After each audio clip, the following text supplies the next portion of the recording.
ज्योतिष वो चीज़ नहीं जो आप सोचते आ रहे हैं। ज्योतिष वो चीज़ है जो आज तक आपने कभी नहीं सोचा है।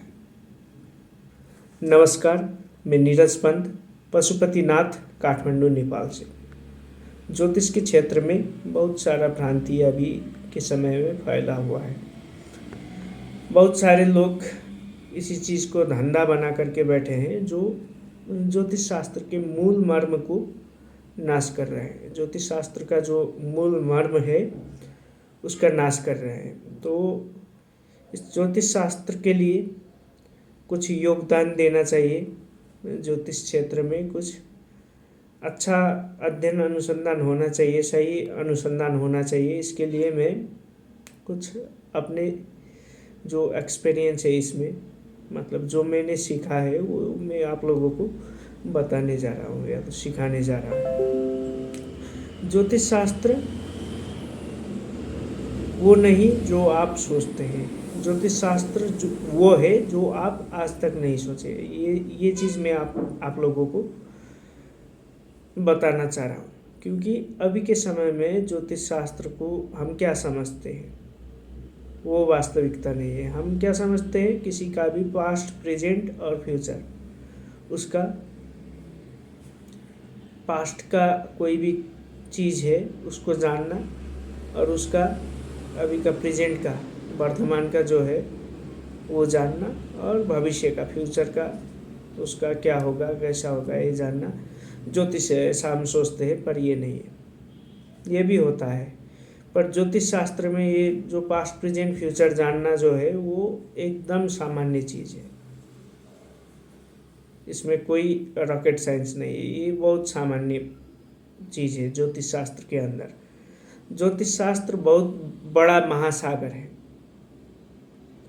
पूरे ब्रह्मांड का सिस्टम जो है इसको अध्ययन करना ज्योतिष शास्त्र है। ये ब्रह्मांड का जो सिद्धांत है उसको अनुसरण करना ज्योतिष शास्त्र सिखाता है। ब्रह्मांड कैसे चलता है, ब्रह्मांड चलने का जो सिद्धांत है वो ज्योतिष शास्त्र बताता है। तो ज्योतिष शास्त्र को इतना कंजस्टेड मत करें, ये मैं सभी से निवेदन करता हूँ कि ज्योतिष शास्त्र को इतना मजाक ना बनाए कि ये पूर्व का जो भूतकाल का जो चीज़ है वो, और अभी का वर्तमान का, और फ्यूचर का, ये भविष्य का जो लेखा जोखा है, सिर्फ यही ज्योतिष है, ऐसा नहीं होता है। ये प्रिडिक्शन करना, किसी के बारे में भी कुछ भी फलादेश कर देना, ये एक अध्ययन है ज्योतिष शास्त्र के अंदर। एक छोटा सा अध्ययन है, सिद्धांत, संहिता और होरा के अंतर्गत। होरा में आता है ज्योतिष शास्त्र के अंदर जो सिद्धांत, संहिता और होरा है, इसमें होरा में ये इस चीज़ का अध्ययन होता है। पर ज्योतिष शास्त्र इतना ही नहीं है। तो पूरा ये ब्रह्मांड जो है इसका अध्ययन ज्योतिष शास्त्र है। तो मैं सभी से नम्र निवेदन क्या कर रहा हूँ कि ज्योतिष शास्त्र को इतना मजाक ना बनाए। और ज्योतिष शास्त्र में जो ये सिद्धांत, संहिता और होरा के अंतर्गत जो होरा है, इसको अध्ययन करने से हम लोग तीनों काल का ज्ञात कर सकते हैं। मतलब किसी का भी पूर्व में क्या हुआ है, पहले क्या हुआ है, भूतकाल में क्या हुआ है, वर्तमान में अभी क्या चल रहा है, और भविष्य में क्या चलने वाला है, ये हम अध्ययन कर सकते हैं। सिर्फ व्यक्ति का नहीं है, व्यक्ति, वस्तु और परिस्थिति, तीनों चीज़ का हम देख सकते हैं। मतलब किसी व्यक्ति का भी हम पास्ट, प्रेजेंट, फ्यूचर ये आकलन कर सकते हैं। इसकी जो स्टडी है हम कर सकते हैं, और काउंसलिंग दे सकते हैं।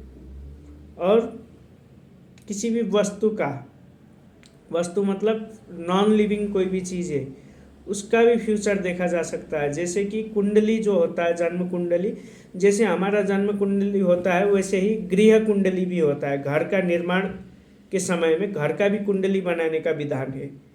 तो घर सजीव चीज़ तो नहीं है, पर घर का जो कुंडली है उसके आधार से क्या पता किया जा सकता है कि इस घर का लाइफ कितना है, कितने साल ये घर रहेगा, ये इस घर का कैसे नाश होगा, अग्नि से नाश होगा कि समय के अनुसार ये डैमेज होगा कि नहीं, तो यही यहाँ पे कोई विस्फोट होगा कि क्या होगा, कैसे नाश होगा, कितने साल में नाश होगा, ये कितने साल तक रहेगा, कितने साल तक यहाँ पे लोग रहेंगे, कितने साल के बाद इस घर को छोड़ दिया जाएगा, इसमें लोग रहेंगे या छोड़ देंगे, या तो ये घर पूरा बनेगा कि आधा अधूरा ही बनेगा, ये सब गृह कुंडली से पता चल जाता है। जब घर बनाने के लिए जो शुरुआत करते हैं उस समय में जो गृह कुंडली बनता है उससे ये सब चीज़ पता चल जाता है। तो कुंडली जो होता है सजीव चीज़ का भी होता है, सजीव मतलब हमारा भी होता है, व्यक्ति का होता है, वस्तु का भी होता है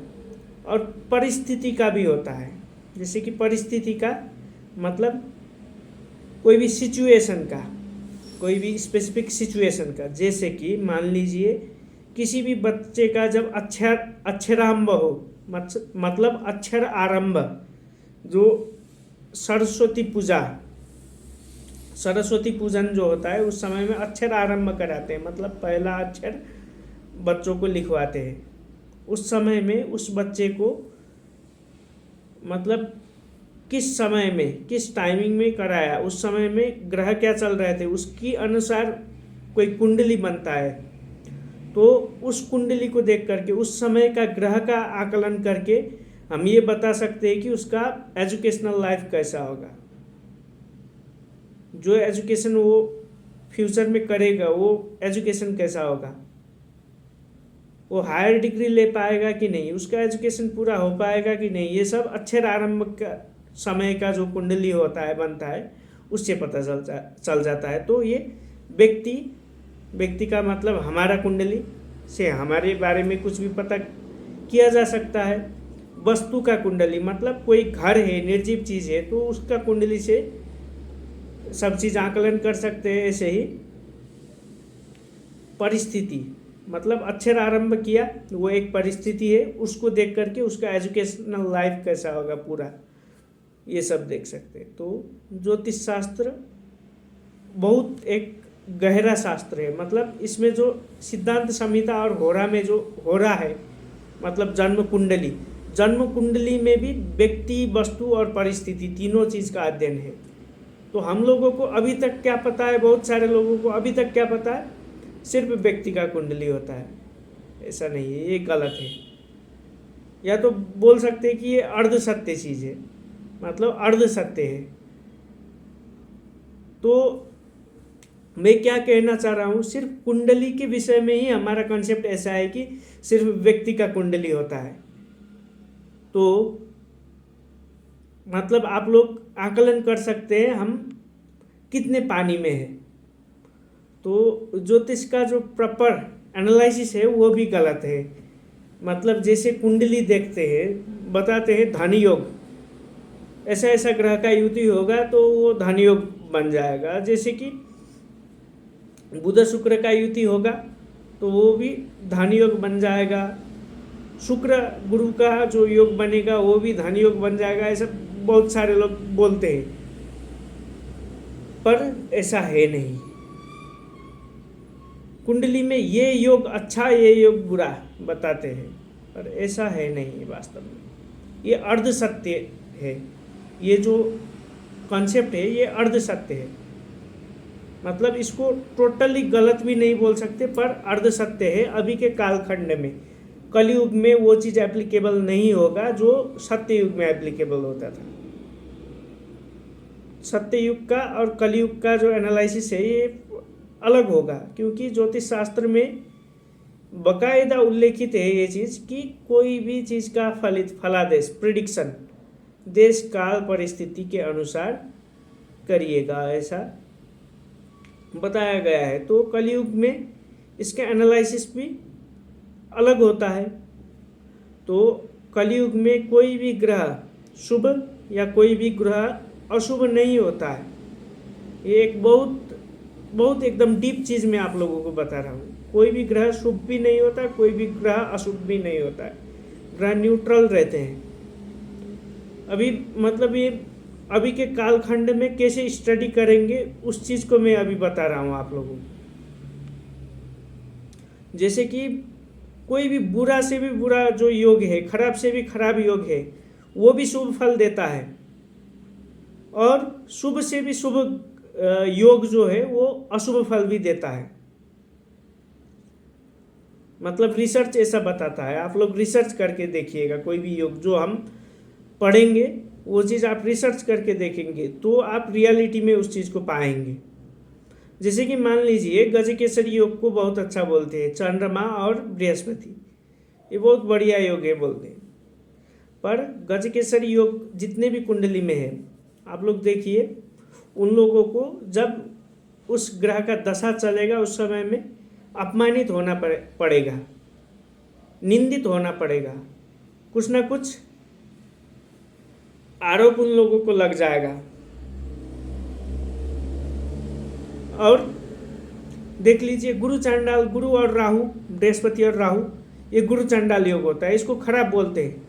पर आप लोग देखिएगा गुरु चांडाल योग किसी के भी कुंडली में है तो वो हायर रिसर्च करेगा, गहरा अनुसंधान करेगा, बहुत वो अनुसंधान वाला माइंडसेट का होता है, वो अनुसंधान करता है, रिसर्चर होता है।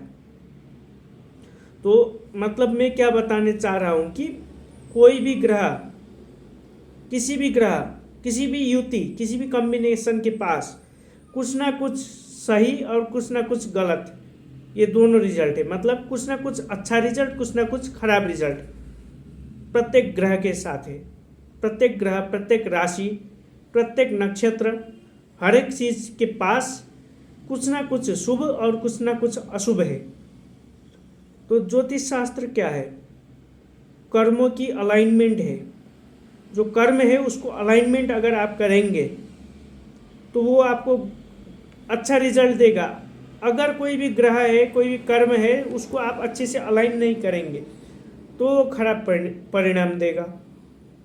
जैसे कि मैं आप लोगों को एक एग्जाम्पल देता हूँ। ज्योतिष शास्त्र का पहले आप लोगों ने अगर किसी ने अध्ययन किया है तो आप लोग देखिए, सेकंड लॉर्ड, द्वितीय भाव का मालिक अगर द्वादश में 12वें में जाता है तो यहाँ पे क्या बोलते हैं? धन का नाश होता है। सेकंड लॉर्ड धन है और 12th हाउस है लॉस का, तो धन का लॉस होता है, खर्चीला स्वभाव होता है, ऐसा बताएंगे। और क्या बताएंगे? सेकंड लॉर्ड फैमिली भी है, परिवार भी है, 12th में जा रहा है तो फैमिली हॉस्पिटलाइज होगा, या तो धन हॉस्पिटल खर्च में जाएगा क्योंकि 12th हाउस हॉस्पिटल खर्च है, ऐसा बोलते हैं। पर व्हाट इफ वो व्यक्ति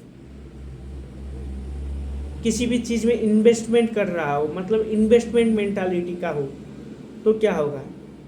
अगर उसने वहाँ पे इन्वेस्टमेंट करने का आदत रखा हो, वो किसी भी क्षेत्र में इन्वेस्टमेंट करता हो तो क्या होगा? क्योंकि 12th हाउस इन्वेस्टमेंट भी है, सेकेंड लॉर्ड धन हो गया, 12th हाउस हो गया इन्वेस्टमेंट, वो धन को इन्वेस्ट कर रहा है तो क्या होगा? उसके लाइफ में धन नाश नहीं होगा ना, क्योंकि वो कर्म अलाइन हो गया। सेकेंड लॉर्ड 12th में गया तो वो 12th हाउस का काम कर रहा है, इन्वेस्टमेंट कर रहा है, तो क्या होगा? धन वृद्धि होगा, नाश नहीं होगा। और 12th हाउस क्या है? बेड है। 12th हाउस को सैया भी बोलते हैं ना, 12वें भाव को, बेड है, बेडरूम है। तो व्हाट इफ अगर वो व्यक्ति कोई भी मतलब घर जैसा, मतलब होम स्टे चला रहा है, होम स्टे का बिजनेस कर रहा है, तो क्या होगा? होम स्टे में इन्वेस्ट किया है तो क्या होगा? धन नाश होगा क्या? नहीं होगा ना। फैमिली हॉस्पिटलाइज होगा क्या? नहीं होगा ना, क्योंकि अलाइनमेंट होगा। पर ये बोल सकते हैं अगर वो व्यक्ति इन्वेस्टमेंट मेंटालिटी का नहीं है तो वो खर्चीला होगा, तब उसका धन नाश होगा, ये बता सकते हैं। तो एस्ट्रोलॉजी क्या है? अलाइनमेंट है। ज्योतिष क्या है? अलाइनमेंट है। कर्मों का लेखा जोखा जो है ये है ज्योतिष। ज्योतिष में जो ये फलित का भाग है होरा, ये क्या है? ये किसी का भूत भविष्य वर्तमान जानने का टूल नहीं है, जान सकते हैं, मतलब इसमें स्टडी होता है, इतना पता कर सकते हैं कि आप सोच भी नहीं सकते, इतने गहरे गहरे प्रिडिक्शन निकाल सकते हैं, इसमें से एकदम डेप्थ लेवल का प्रिडिक्शन निकाल सकते हैं। पर सिर्फ प्रिडिक्शन निकालने का चीज़ नहीं है एस्ट्रोलॉजी। ज्योतिष शास्त्र ऐसा नहीं है जो हम सोचते हैं। ज्योतिष शास्त्र है अलाइनमेंट। अगर आपका कोई भी ग्रह कहीं पे भी गया है, किसी भी ग्रह, किसी भी भाव का मालिक कहीं पे भी गया है, तो वो ना तो शुभ है ना तो अशुभ है। वो अगर अलाइनमेंट में है, मतलब आपने अलाइन कर रखा है, तो शुभ है। अगर आपने अलाइन नहीं कर रखा है, आपके लाइफ में वो अलाइनमेंट नहीं हो रहा है, तो अशुभ है। जैसे कि शुक्र के साथ राहु बैठा है, तो शुक्र होता है कंफर्ट, लग्जरी, सुख।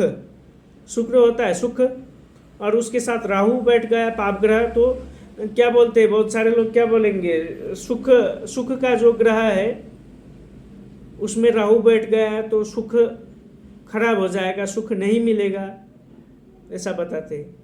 पर व्हाट इफ अगर वो व्यक्ति सुख के लिए राहु को यूटिलाइज कर रहा है, मतलब शुक्र के साथ राहु बैठा है, तो वो अगर राहु का एनर्जी को यूटिलाइज कर रहा है तो क्या होगा, मतलब मान लेते हैं वो सोशल मीडिया प्लेटफॉर्म के हेल्प से वो धन कमा रहा है, तो क्या होगा, धन तो आएगा, क्योंकि राहु को उसने अलाइन कर रखा है, राहु का कर्म कर रखा है। जैसे कि किसी एरिया में गुंडे मवाली बहुत सारे हैं, तो वहाँ पे आप शरीफ बनेंगे, उन लोगों के हिसाब से आप नहीं चलेंगे, तो आप लोगों को बहुत सारा कष्ट होगा। पर अगर आप उन लोगों के साथ मतलब मिल करके उन लोगों को मतलब हफ्ता दे करके, या तो उन लोगों को दोस्त बना करके उन लोगों के साथ अच्छा रिलेशन रख के आप कमा रहे हैं, तो आपको धन आएगा ना, समस्या नहीं होगा। मतलब मैं क्या बोल रहा हूँ कि ऐसा करिए, ऐसा नहीं बोल रहा हूँ, मैं एक उदाहरण दे रहा हूँ। जैसे कि पाप ग्रह आपके कोई सुख कारक शुक्र के साथ पाप ग्रह बैठा है, तो उस पाप ग्रह का अनुसार जो काम है, मतलब राहु का ही काम चोरी भी है, डकैती भी है, और राहु का काम ही ये ऑनलाइन एक्टिविटी भी है, रिसर्च भी है, तो मतलब शुभ ट्रेड भी है राहु के, अशुभ भी है।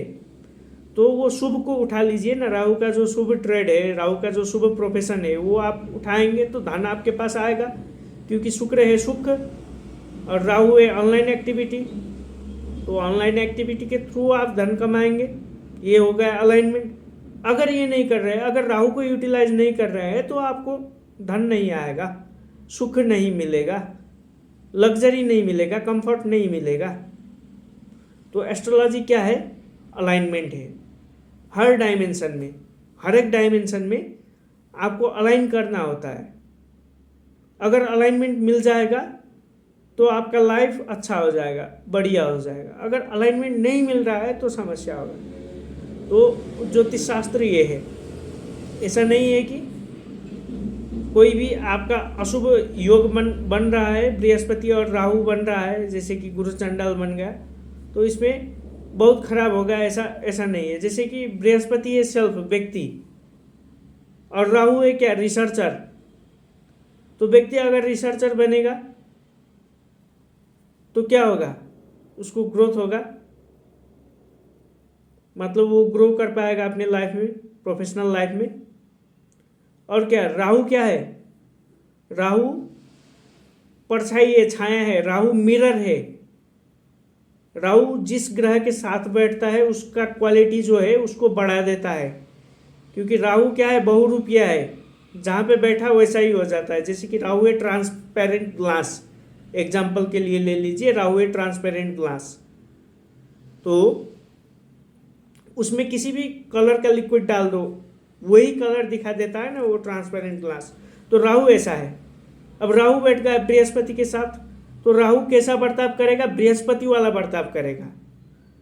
अगर शुभ तरीके से इसको अलाइन करेंगे तो आप क्या बताएंगे, उस क्लाइंट को क्या कंसल्ट करेंगे, आप जुपिटर से रिलेटेड प्रोफेशन कर लीजिए, या तो काउंसलर बन जाइए, या तो टीचर बनिए, या तो एजुकेशनल सेक्टर में आप इन्वेस्टमेंट करिए, आप एजुकेट करने का काम करिए, आप बहुत बढ़िया करेंगे, ऐसा बता सकते हैं। और वो बहुत बढ़िया भी होगा, क्योंकि आप जितने भी लोग देखेंगे, अगर कोई शिक्षा के क्षेत्र में काम कर रहा है, उसका बृहस्पति और राहु है, तो उसको आप वहाँ पे क्या पाएंगे, वो बहुत बढ़िया टीचर है, उसको सब लोग पसंद करेंगे, वो किसी भी चीज़ को बहुत सरलता के साथ समझा देगा, पढ़ा देगा। तो ऐसे इसको डिकोड करते हैं, इसको अध्ययन करते हैं। और बृहस्पति राहु वाला व्यक्ति क्या होगा, कोई भी आप एक लाइन उसको बता देंगे या तो वो एक लाइन कोई पढ़ लेगा तो वो उस चीज़ को 2-4 घंटे तक लगातार उसको मतलब समझा देगा। मतलब एक चीज़ को टुकड़ा टुकड़ा करके बहुत सारा कोर्स बना देगा। मतलब क्या क्या बोल रहा हूँ मैं, वो सहजीकरण कर देगा उस चीज़ को, कॉम्प्लिकेटेड चीज़ को भी इंटेलिजेंट वे में एकदम आसान कर देगा। तो इसका शुभ ट्रेड भी है ना।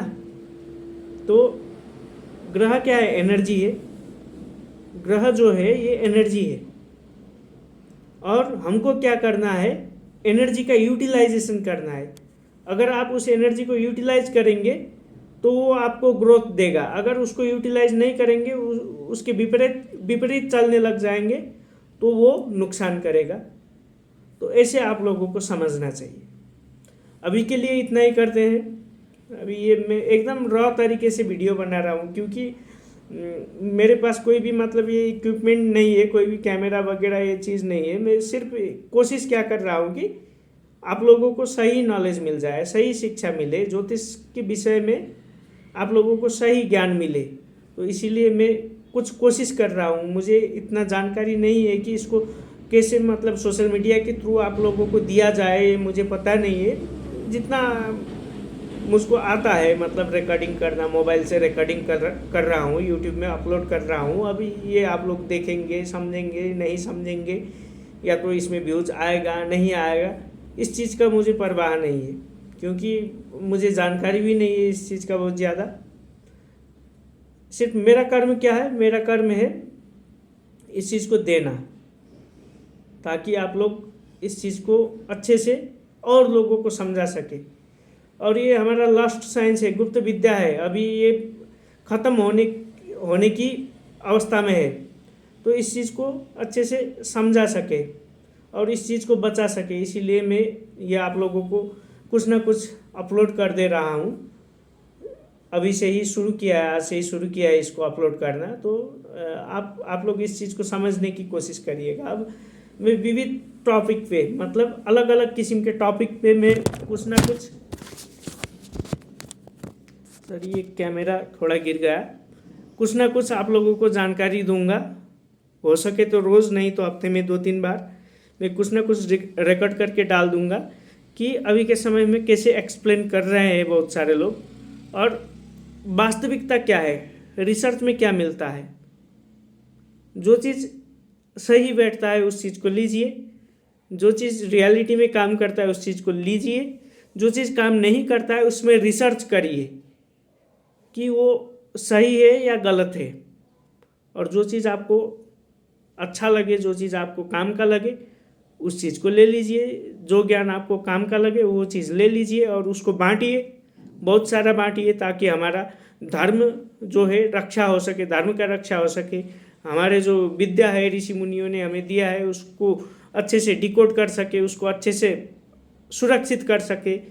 इस कालखंड में, इस युग में, कलयुग में उसको कैसे प्रयोग करेंगे, इसमें उसका एक्सप्लेनेशन कैसा होगा, मतलब कैसे एक्सप्लेन करेंगे, काउंसलिंग कैसे देंगे। जैसा सत्ययुग में था वैसा अभी तो नहीं होगा, अलग रहेगा ना, क्योंकि उस समय में जैसे कि मंगल का जो कर्म है, मंगल वाले व्यक्ति का कर्म क्या होगा, मंगल वाला व्यक्ति क्या करेगा तो ग्रोथ होगा।